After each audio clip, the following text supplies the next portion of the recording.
Hi, I'm Carla Butorac and welcome to Behavior Communicates. Do you have a student who swears up a storm at school or at home?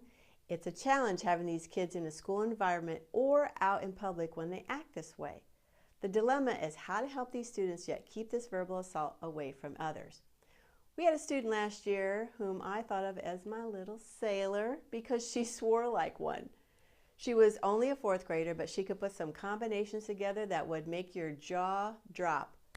This little girl has autism and has been raised in a rough environment, so for her, being angry meant that she used these words. The school staff came up with a concept of calling any words of profanity a red word. Brilliant! Especially for a child with autism who is a rule follower. The rule is no red words at school. Because our children on this spectrum, on the autism spectrum, are so visual, another key to success here is to write down all the swear words that your child says, including any combos. You know what I'm talking about.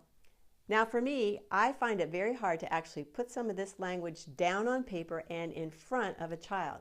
It just feels like it's a bad thing to do at school, like lightning is going to strike me down or something.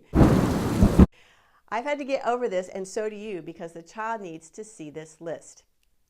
Also, you may have to add to the list as you hear other red words that you didn't originally know about.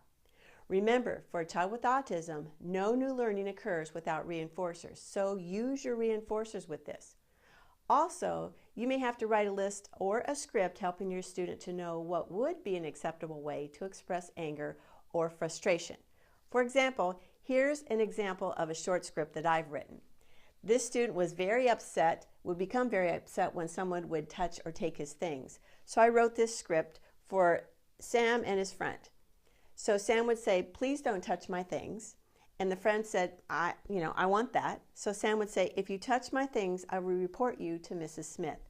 The friend would say, "I don't care." And then Sam would say, "Okay, if you don't leave my things alone, I will tell Mrs. Smith."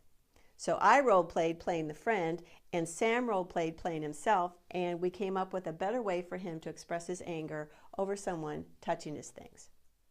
I do have a happy ending to my little sailor story. She's no longer swearing like one, thanks to her list of red words and positive reinforcers and consequences that have been put into place.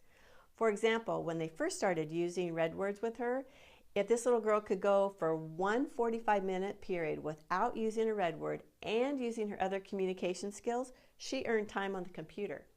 At this point, she understands the rules and no longer needs reinforcers to learn this skill, but is given a consequence if and when she breaks the rule, just like any other student. Give this a try and see how the concept of calling swear words red words works for you. Thank you so much for joining me here at Behavior Communicates. And just remember, the more we know about how to help the child or the students we love, the better quality of life they will have.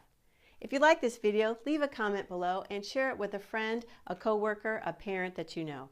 If you haven't signed up yet for Behavior Communicates, get on over there and sign up.